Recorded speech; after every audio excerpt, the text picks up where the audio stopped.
शुभ संध्या पाठके विरधु.com तरफ आयोजित कवितार कार्यक्रम को आपण को स्वागत करुछु। आज यही क्रम रे आमे जो कवि कविता को आपण पाखरे उपस्थापित करिबु सेही कवि परिचय दवा पूर्व तांकरी कवि ताही परिचय बोली आमे मन करू। जोठी काहारी लेखनी नीरवी जाए थमी जाए सेठी गप कहे तांकरी लेखनी। जोठी प्रेम पथर पालटे सेठी पानी झरंती तांकर कविता। जोठी आकाश निया पालटे सेठी जन्म राति को परसी दियंती तांकर भाव तांकर साहित्य। शब्दर गहली भितरु मुकुली एका एका बाट चलती कवि श्री विपिन नायक। आउ एका एका जहा सह कथा हुंती से तांक छाई नुह आम मानकर अपेक्षाबोध। आसंतु सुनिमा कवि विपिन नायकंकर कविता नईर नक्शा संकलनर कविता सालवेग। कवि श्री प्रभात कुमार आचार्य आवृत्ति करुछंती आपनक पाखरे कवि प्रभात कुमार आचार्य।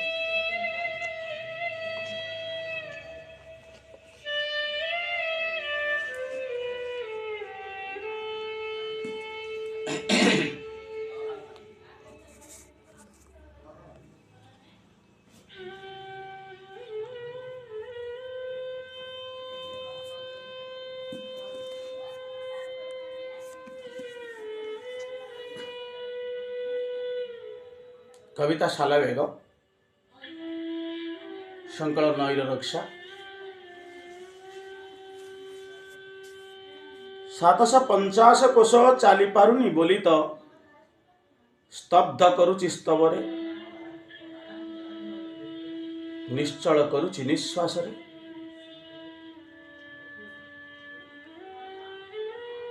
जेउंठी थिले भी मोर स्पर्शहीन शब्द सानिध्यहीन संलाप निबिड़तम दूरता किंबा दूरतम निबिड़ता समर्पिबि निश्चय समर्पिबि निश्चय।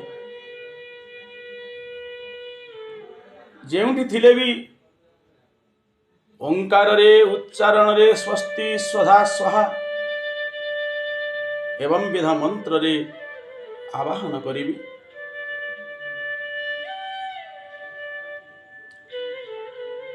आस आस आस सहकार को श्मशान को सिंहासन को समुद्र कूल को शोष को शून्यता को आस आस आस मो लुह डब डब आखिरे भसई तुमको पठेई देवी से अज्ञात बंदर को जेउठी फेरिवार प्रतिश्रुति देई वर्ष को 12 मासर व्यस्ततार अटकी जाइछि तम नाझार नाविक। आस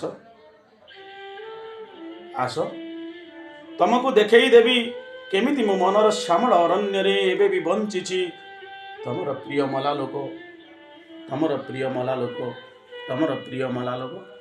धन्यवाद।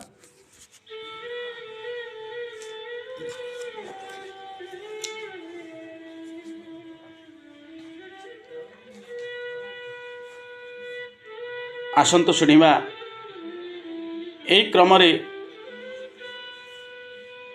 कवि विपिन नायक द्वितीय कविता मुमय होई जाऊ पृथ्वी। कवि विपिन नायक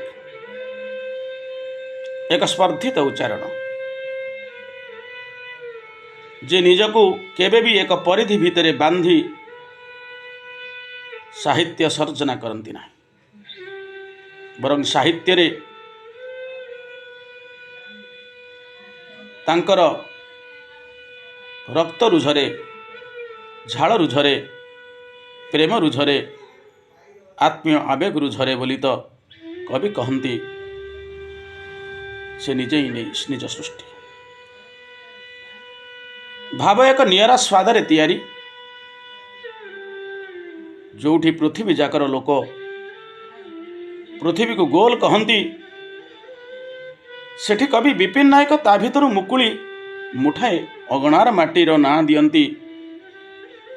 କବିତା ଆସନ୍ତୁ ଶୁଣିବା, ମୁମୟ ହୋଇଯାଉ ପୃଥ୍ୱୀ।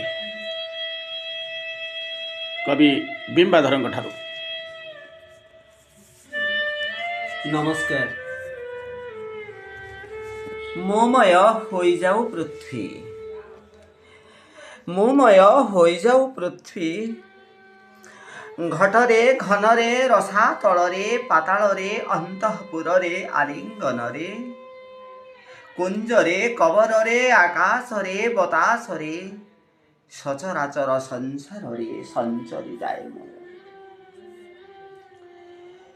ସାଲୁଙ୍କି ସାଳନ୍ଦୀ ପାଗମତୀ ବାହୁଦୀ, ବଳଙ୍ଗ ବୈତରଣୀ ଗୋମତୀ ସରସ୍ୱତୀ, ସବୁ ସ୍ରୋତସ୍ୱିନୀ କଳନାଦିନୀରେ ବହିଯାଉ, କଳନାଦିନୀରେ ବହିଯାଉ ମୋର ତାରଲ୍ୟ। ଦୁବରେ ଦାରୁରେ ପଥରରେ ପ୍ରୀତିରେ ଫୁଲରେ ମହୁରେ, କାନ୍ଦଣାରେ କାକଳିରେ ଆବାହନରେ ବିସର୍ଜନରେ, ସବୁଠି ସବୁଠି ଶୁଭି ଯାଉଥାଉ ମୋର ସ୍ପନ୍ଦନ। ପ୍ରତିଟି ନିଦ ନିଶ୍ୱାସ ନିବି ନିଧୁବନ, ଅପେକ୍ଷା ଅଭିସାର କେଳି କୋଳାହଳ, ଜାଣୁ ଓ ଜୀବନରେ ପ୍ରଲେପିତ ହୋଇଯାଉ ମୋର ସ୍ୱପ୍ନ, ଜାଣୁ ଓ ଜୀବନରେ ପ୍ରଲେପିତ ହୋଇଯାଉ ମୋର ସ୍ୱପ୍ନ।